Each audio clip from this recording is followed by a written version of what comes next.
All right. Survey of Mesechta Taanis. Ta'anit. So Mesechta Taanis. Elon! I could scream that. You were supposed to know. He wasn't. Get that tzadi. Get it. Where's that tzadi? Elon! Mesechta Taanis, as the name suggests, deals with the laws pertaining to a Taanis, a fast. Now, there are a number of different fasts that one would take. As the Rambam says, that the fasts in general, as he points out in the beginning of Hilchos Taanis, let me pull it up. Rambam writes the following. It's also fascinating to point out that Hilchos Taanis is in Sefer Zmanim of the Rambam. This whole discussion, why it's in Sefer Zmanim. Because it's only some fasts that are time-bound. The Rambam writes, he says, Mitzvahs asem min Torah lizog l'aria b'chatzotzros. That he opens up Hilchos Taanis by pointing to a mitzvah that exists in Parshas B'haloscha, the mitzvah of the Chatzotzros, that there were the special trumpets in the Mishkan and then subsequently in the Beis HaMikdash that were blown during certain points, either when the camp needed to move in the wilderness or it was blown on the Yom Tovim every time a carbon was brought, but also, as the Torah says, that it was blown ala tsar hatzaroreschem, that for any difficulty that presented itself, any trouble that presented itself to the Jewish people, so they had to blow the chatzotros. Says the Rambam, al kol tzara shetavo al tzibur, any problem that presents itself to the tzibur. So then they blew the chatzotros. Shne'amar al atzar tzorereschem v'harosem b'chatzotros. Fine. Kolomar kol davar sheyitzar lachem, that any tzara that comes your way, any difficulty that comes to the way of the Jewish people, b'tzaros v'dever v'arbe kiyotz behen, any sort of plague that comes to the people, saku alein v'hiru, that they're supposed to blow the trumpet and it's supposed to awaken the people to do tshuva. And that's exactly what the Rambam says next in Halacha Beis v'davar zeh medarkei hatshuva hi. And this is a way of focusing yourself for tshuva. Then the Rambam says in Halacha Daled, he says that this is why we fast, because fasting would be an offshoot of the same principle, that we do something when a tzara comes to the tzibur, when a difficulty, a tragedy, a plague affects the people. So then we have to focus ourselves. In the Beis HaMikdash, that was through blowing a trumpet, and then the rabbis instituted fasting as a way to do that, to focus ourselves specifically for teshuvah. Umedivrei sofrim, says the Rambam, and from the rabbis, lehisanos al kol tzara shetavu al hatzibur. And this is why we fast when a difficulty presents itself to the congregation, ad shi ruchamu min hashamayim, until we receive heavenly mercy. Later in Halacha Hey, the Rambam says that this is the mucker for why we have the 4 fast days. That's the Navi tells us in Zechariah, Tzom Revi, Tzom Chamishi, Tzom Asiri, Tzom Shvi, Tzom Asiri, that there are 4 fast days of the year that were all established to commemorate the destruction of the Beis HaMikdash, and that is that is Tzom Gedalia, Tisha B'Av, Shvas B'Tammuz, Tisha B'Av, and Asar B'Teves. So the Rambam says, Yesham Yamim Shechol Yisrael Misanim Behem. There are fast days that the entire Jewish people fast during them. To commemorate the tragedies that happened to the Jewish people,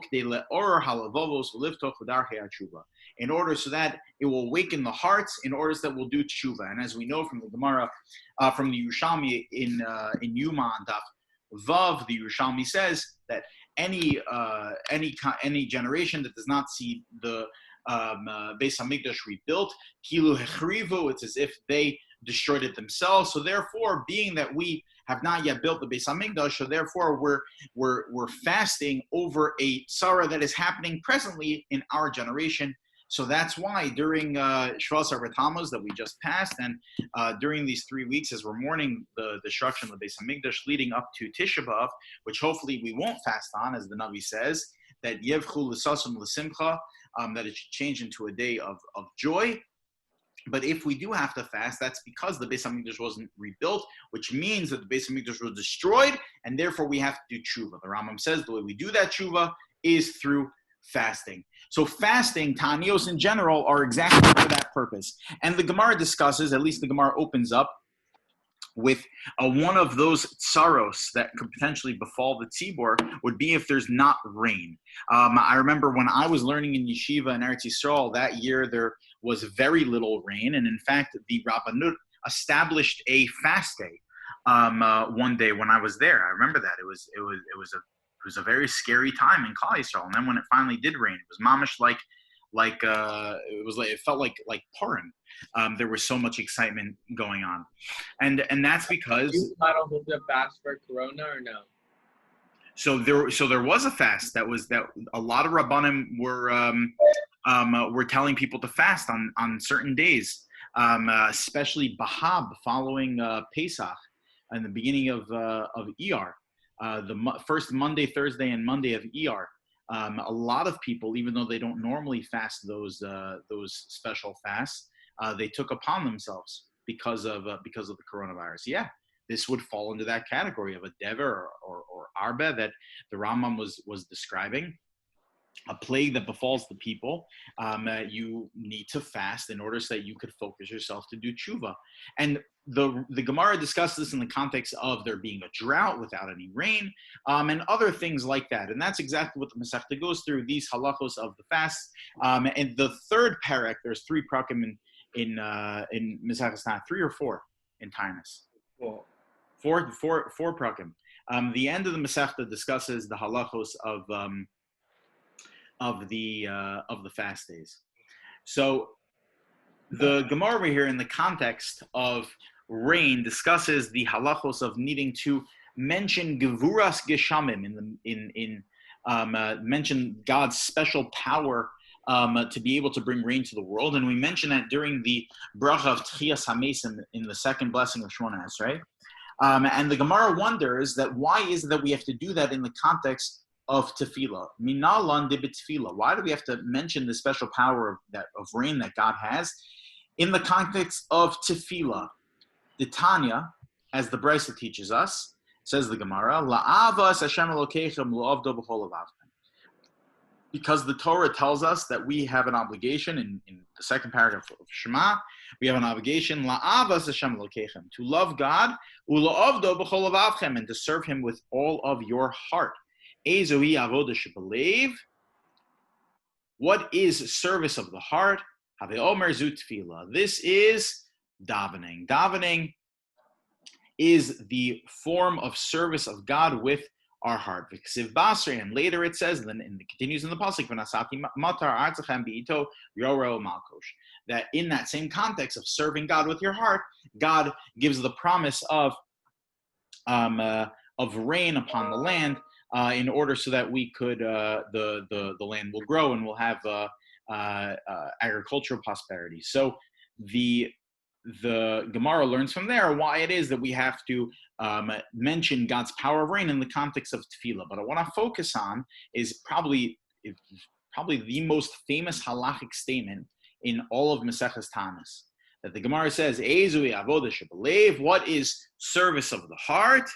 Havi omer zu tefillah. This is tefillah, which the Rambam learns from here, the obligation upon every single person to pray, as the Rambam says the following: Hu shitzivanu. This is the Rambam in the Sefer HaMitzvos, in Mitzvah Hey. Hu shitzivanu la'avdo. This is a commandment from God to serve Him. V'kfar nichpo ze hatzivoy pa'amim barmu that we have an obligation to serve God, also to abdu, and we have an obligation to serve Him. And it comes up a few different places as the Rambam, and this is a obligation that encompasses a lot of different halachos haklulim kemosh biarnu b'shoros dalid. In one of the rules of the Rambam, b'shoros dalid, hiriyesh bazeh bo yichud acher hu tzivoy letefillah. But the Rambam says from here we also learn an obligation to pray. not just simply to serve God in the Beis HaMikdash, as he says that that commandment comes up a number of different places, and therefore we'll discuss it later in the Sefer HaMitzvos, but we see from here a special obligation to pray. V'lashon sifrei ula'avdo zu tefillah. We have to pray, we have to serve God. This means tefillah. And this is exactly what he says, that this is exactly what it says in the Gemara. And the Rambam continues, fine, that this is an obligation to pray. The Rambam in the Mishnah Torah also brings down this halacha. Take a look in the Mishnah Torah. The Rambam writes the following: Mitzvahs aseh lehispalal b'chol yom. There's an obligation to pray every single day. Shne'amar bevatem es Hashem elokeichem. That we have an obligation to serve God. Lamdu sha'avoda zu hi tefillah. And we learn from our Torah Sheba'al Peh that the avoda in this context is referring to tefillah. Shne'amar ula'avdo b'chol levavchem, to serve God with all your heart. Amru chachamim ezu avoda shebelev. What is service of God with your heart? Zu tefillah. This is tefillah. Ve'ein minyan hatfilos min Torah. How much you're supposed to daven? That's not from the Torah. Ve'ein mishnah hatfilah hazos min Torah. Ve'ein letfilah zman kavua min Torah. What is written in our Sidurim, that's not from the Torah.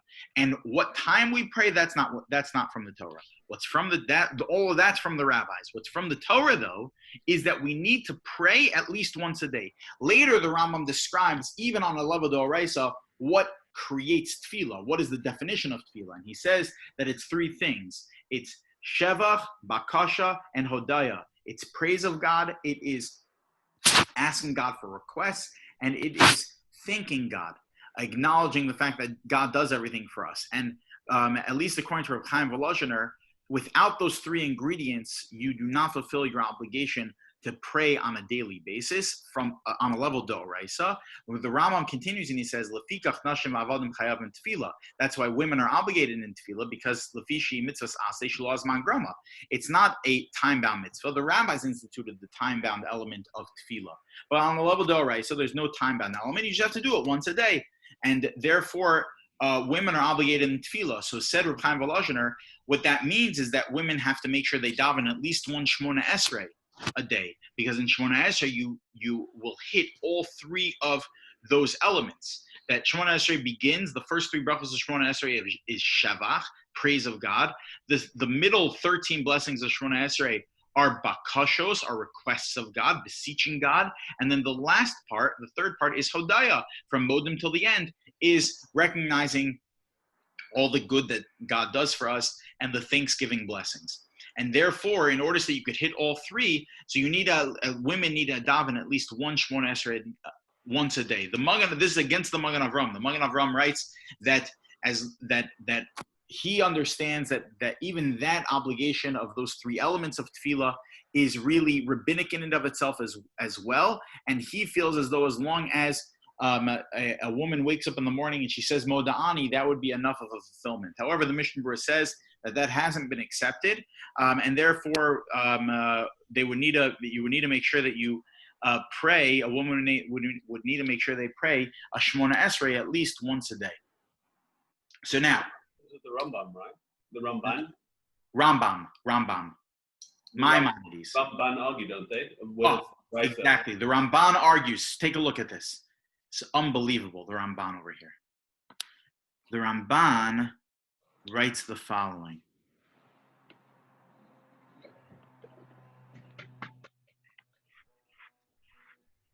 Let me get it. So the Ramban says he does not know why the Rambam is quoting this as a mitzvah. Again, according to the Rambam, he learned a Gemara in Taanis and a Sifrei. And according to the Gemara in Taanis and a Sifrei, it would seem as though there is a biblical obligation to pray. Ula'avdo b'chol levavchem, as the Gemara said in Taanis on Daf Beis, ezu avoda shebelev have omer zu tefillah. That service of God with your heart is through the context of prayer. And therefore, there's an obligation to pray on a daily basis. The Rambam seems to be quoting a straight Gemara. However, comes along the Ramban Nachmanides, as Gavin just pointed out, and writes the following. Ela vadai kol ininat tefillah. He says that I don't know why the Rambam is assuming that this is a separate obligation. He says the whole purpose of tefillah, eino chova klal, is not an obligation from the Torah. There is no mitzvah deoraisa to pray according to the Ramban. Aval hu memidas hachesed habore yisparach aleinu. Rather, it is simply a beautiful act of chesed, of kindness that God does for us. Sheshomea ve'oneh b'chol kar'enu alav. The fact that God will listen to our prayers, that is simply just a nice thing that God does for us. That doesn't mean that there's an obligation to pray. The ikra kasav la'avda b'chol avavchem. What the Torah means when it says we have to serve God with all our hearts, mitzvahs esei sh'tiya kol avodoseinu la'el yis'ale b'chol levavenu. But it just means that whenever we serve God, whenever we do any mitzvah, it needs to be focused toward God. We need to focus our heart toward God. Ramban continues and he says that the only time where one would turn around to pray, would be obligated to turn around to pray, would be if they're experiencing some sort of a tsar, some sort of a difficulty in their life. And if they're experiencing some sort of a difficulty in their life, they need to pray. Why do they need to pray? Because that's just the fulfillment of emunah. That belief in God would mandate us to pray when we need him. That's just how we express the emunah that we're supposed to have. Faith in God should result in us praying when we need him, turning to him, because we recognize that everything comes from him. Anochi Hashem Elokecha asher hotziicha me'eretz Yisrael, mibeis avodim. That he's the God that took us out of Egypt. If he could do that, he can solve anything for us. And if we're having a trouble, therefore we turn to God. It's then that we turn to God. It's just an outshoot of the mitzvah of emunah. However, it's not a mitzvah in and of itself. You should just, yeah. Just before we have two people that decide not to show up tomorrow. That's the biblical obligation is, according to the Ramban, only if you're in trouble. But you still feel there's a rabbinic to show up at shul every day, right? Of course, yes. You should know that. Certainly. And these boys knew that, Gavin. Just make it good, don't care. Certainly.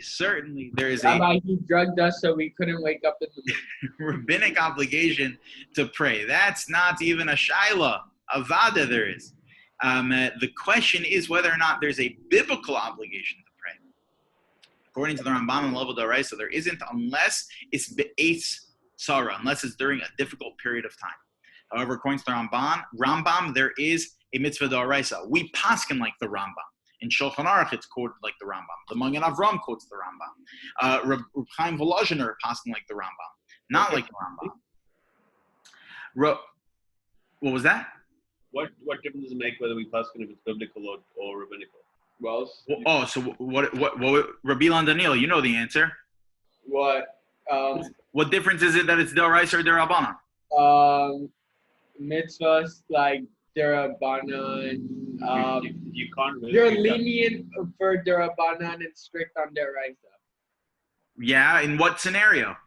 If you can't remember if you daven? Yeah. Of a suffix. Okay. I guess Got hit in the head with a baseball bat. Derabanan, Deraita, Lafumra. Very good. And another nafkamina, it's a whole machlokas in the poskim, whether or not, even if you paskin mitzvos trichos kavana, so that could be only on mitzvos d'oraisa. However, mitzvos d'rabanan, it could be that according to everyone, mitzvos lav trichos kavana, you don't need kavana. So if tefillah is only d'rabanan, so maybe you can handle like that. That's the basic nafkamina, is whether or not if it's by a suffix. So the Rav, though, Reb Soloveitchik, he thought that in reality there is no machlokes between the Rambam and the Ramban with regard to from a fundamental perspective. According to both of them, they feel as though there's an obligation to only pray to God be'es tzara, when you need him. So then why is it that the Rambam says you have to pray every single day? So the Rav suggested it's because part of the human condition is that we are constantly be'es tzara. There's no such thing that a person can live one day of life without needing God for something. It's not possible that there isn't some trouble in your life, or you don't know of one person that's sick, and that's supposed to bother you. And therefore, it's impossible to have a day that you're not going to experience the necessity to rely on God. And therefore, every single day there's a mitzvah aseh of tefillah. That's according to the Rambam. However, the Ramban feels not that way. But fundamentally, they're really not arguing. However, it would seem as though the Rambam and the Ramban are arguing. But they're arguing about something else. Meaning, if they're not really arguing about tefillah, so what are they arguing about? So if you take a look at the first of the mitzvos essay, mitzvah essay number 1. So the Rambam says, mitzvah aleph, the first mitzvah is, hi hatzivui asher tzivanu behamunas ha'elokus. This is the obligation to believe in God. This is the first mitzvah that we were given. V'hu shena'amin sheyesh sham aleha v'sibahu po'al l'chol hanimtzayim. That this is an obligation to believe that God exists and He is the one that's functioning the entire world. V'hu amru anochi Hashem lokach. And this is exactly what God told us, that I am Hashem your God. This is an obligation to believe in God. The Ramban says, that is not an obligation. There's no such thing as an obligation to believe in God. There can't be. Because, says the Ramban, if there was no God, so then there wouldn't be any mitzvot. Meaning, it's not a mitzvah to believe in God. That's just called being Jewish. Having emunah is not a mitzvah in and of itself. That's called being Jewish. So therefore, it manifests itself in tefillah also. Turning to God is a manifestation of emunah, which is not in of itself a separate mitzvah. That is just part of being Jewish, is the belief in God. And then there are 613 mitzvos that present themselves based on that belief in God. It's the overarching mitzvah. As Rabbi Gon said, that in reality, every single mitzvah can relate back to Anochi Hashem Elokech. By definition, it's not a separate tzivoy in and of itself. It's not a separate mitzvah. It's the overarching mitzvah according to the Ramban. However, the Rambam quotes it. I'll give you another example. The Rambam writes the following. The Rambam says, the Ramban. The Ramban has a whole list at the end of the Sefer HaMitzvos. He has a list of all the mitzvos off. Because as the Rambam is going through his list of the 613 mitzvos, which we know there are 613 mitzvos from the Gemara in Makos. The Gemara in Makos and Daf Chaf Gimel says that the pasuk tells us, Torah tziva lanu Moshe morasha kilas Yaakov. Torah was commanded to us through Moshe. What does that mean? Torah has the gematria of 611. There are 611 mitzvos that were taught to us by Moshe, because there were 2 mitzvos that were taught to us by God Himself. That's the mitzvah of Anochi Hashem Elokecha and the mitzvah of Lo Yelecha Elohim Acherim.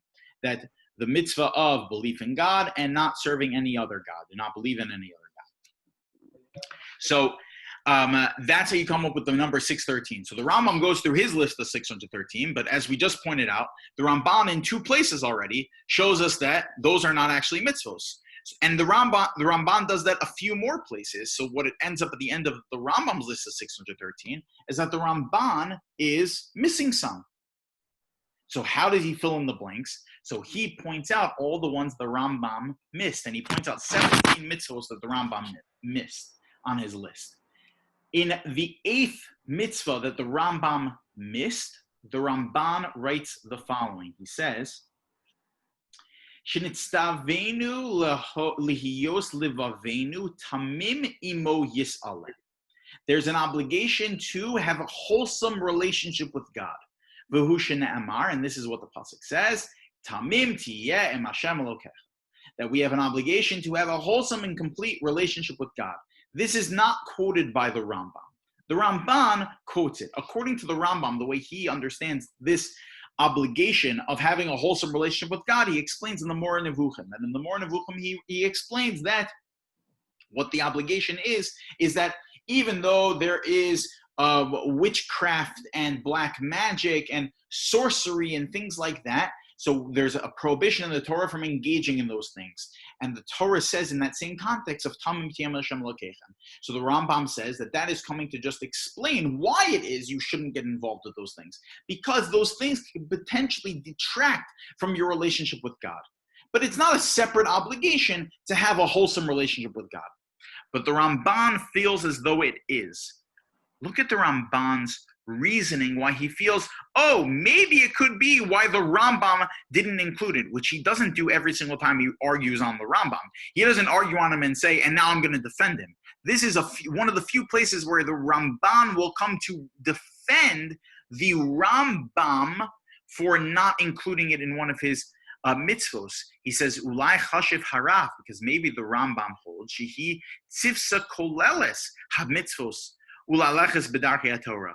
Because Tamim Tiyem Hashem Elokeichem is not a separate mitzvah, rather it's a fundamental mandate to have a wholesome relationship with God. Shtayach, that's called being Jewish.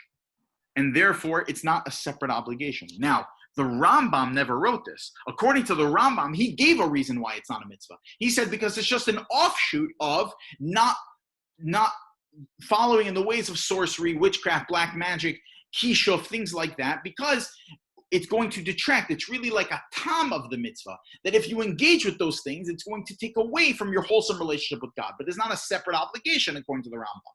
It's included in the obligation of not engaging in sorcery and things of that nature that could detract from your relationship with God. He didn't give the reason that the Ramban just gave, because it is an overarching commandment to just be Jewish. That's part of being Jewish. Why would the Ramban, though, feel as though this is a potential reason?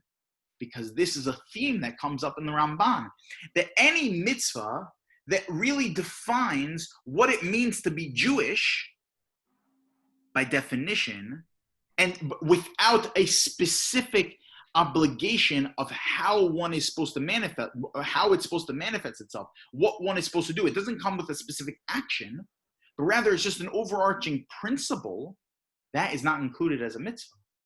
So the Ramban, for whatever reason, and he has a whole paragraph over here, why it is he feels as though Tamim Tiyem Hashem Elokeichem is a mitzvah.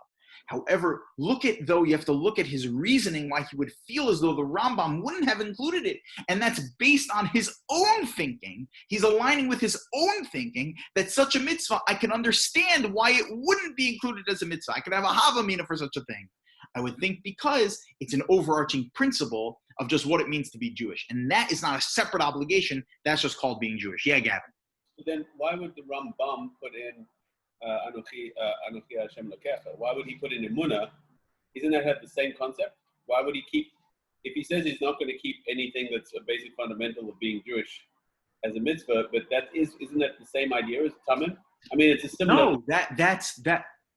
No, the Rambam does include anything that's a basic fundamental concept of being Jewish. That's why he has Anochi. That's why he has Tefillah.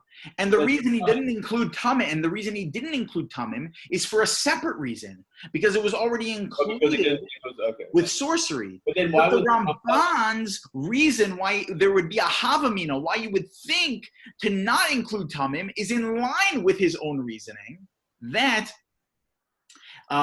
we don't include basic fundamental principles as mitzvos in and of themselves. So the Ramban thinks that the Rambam doesn't include a mitzvah that's a basic principle in and of itself.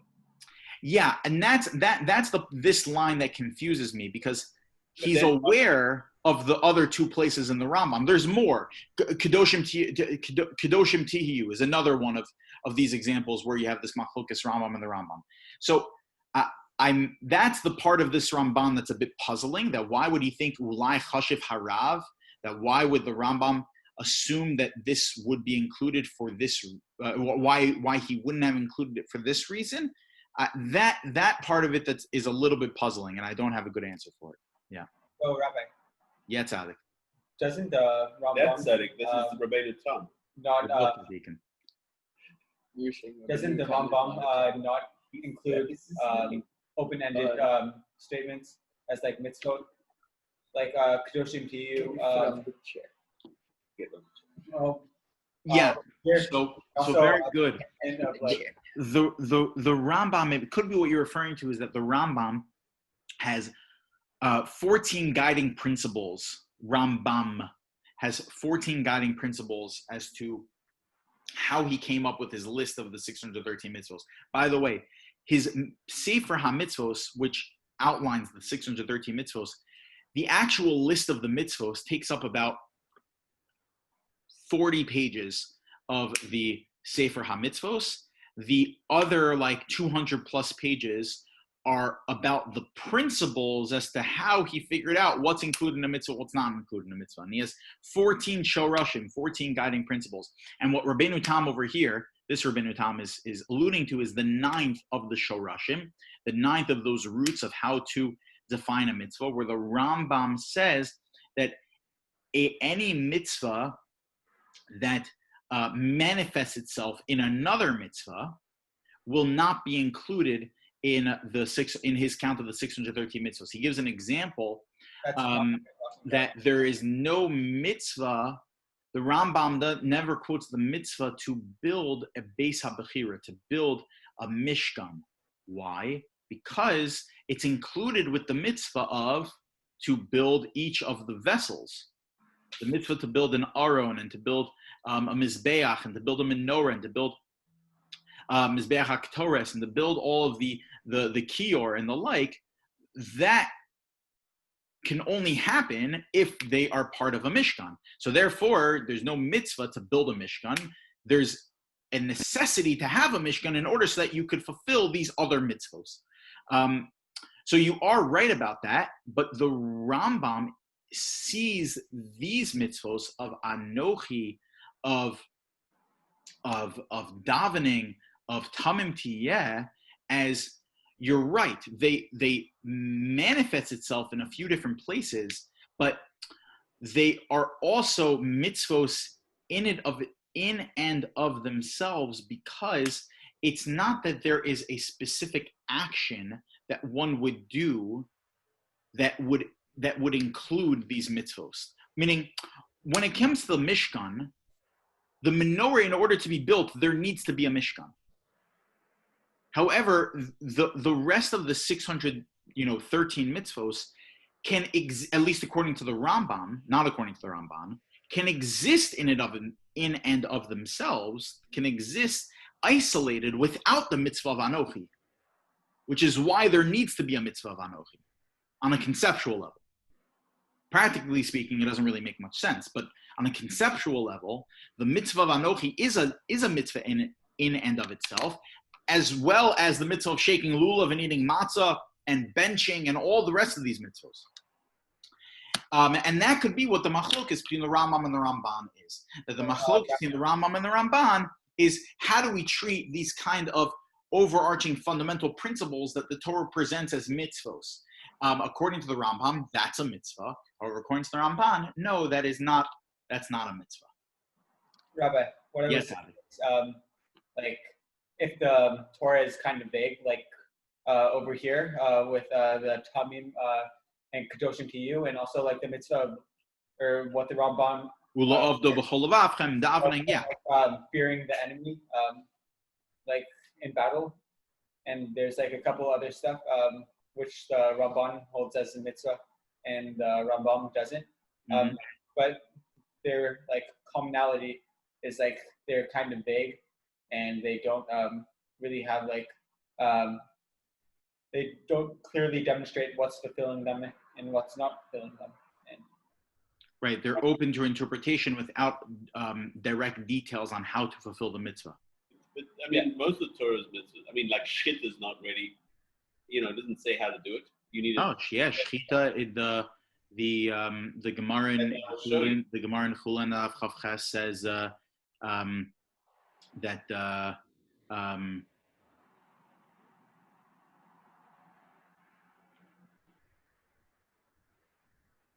What's the pasuk? I mean, you should kill it as I shall show you, no? Which Shlita is black and white. Yeah, on Daf Chavches, it's a statement in the name of Rav. The Gemara says the following. It says, Yeah, but mostly came out black. Tanya Rebbe Omer, v'zavachta kasher tivisicha. You have to shecht v'zavachta kasher tivisicha in the way I commanded you. Yeah.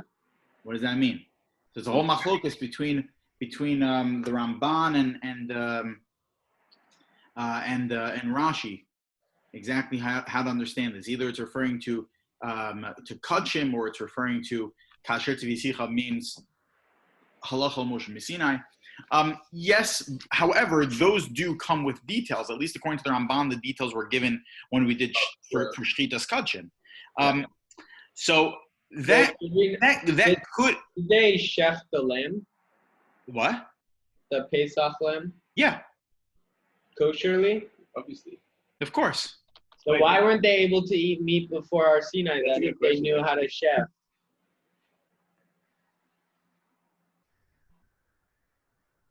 They knew how to shecht because they shechted the carbon pesach. Good question. No, what was They knew the lamb? That's not the But it was before they were given the mitzvah. You're right, but it was before they were given the mitzvos of shchitas chulin, of shechting for mundane things.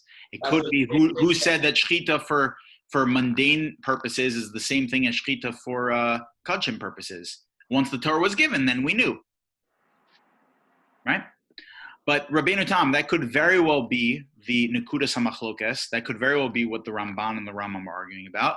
And it would be a wonderful project to go through the 613 mitzvos and to see whether or not the Rambam and the Ramban stay in line with that assumption that you're making. It could very well be.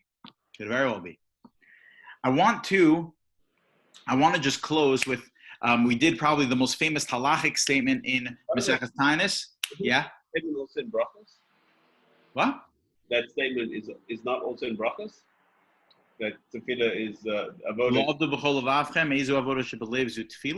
Yeah. Is it also in Brachos? I don't remember. I feel like I learned that in Brachos. Yeah? I don't remember. It could be.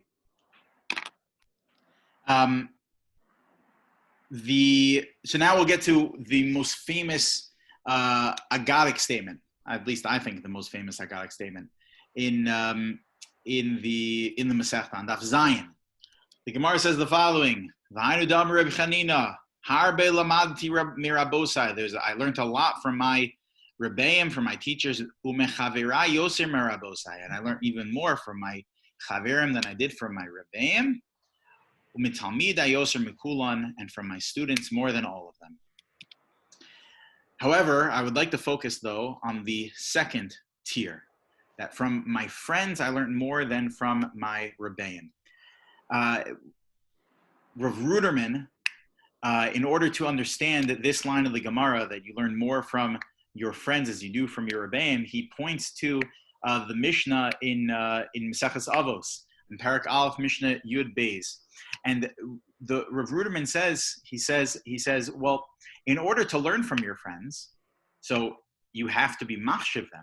You have to consider them to serve to have value and to serve a purpose, and to have something meaningful to share, to respect them.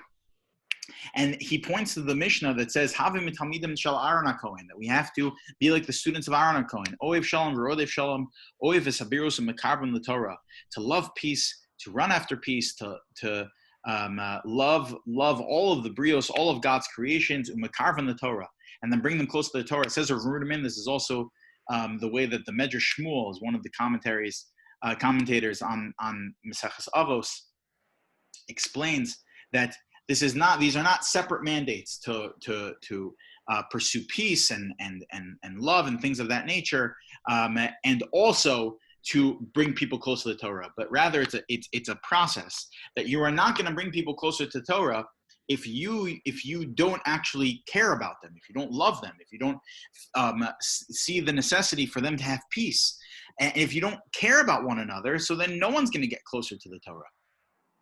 As we approach Tisha B'Av, it's important for us to recognize this, that we know that we don't have the Beis HaMikdash because we still today are experiencing too much sinas chinam and not enough avas chinam, that we just don't care about each other enough. And we get too bogged down and focus too much on the negative side of people. Like Rav Elyashiv said, he said that the reason the Beis HaMikdash is not here is just because we speak Lashon Hara. We just stopped speaking Lashon Hara. So then how much peace would be brought between people, how much love would exist because there just isn't a negative side of things that are bringing it down. If we're machshav people, we respect people, so then and then we'll be able to learn from one another, and then by definition, we'll all come closer and closer to the Torah.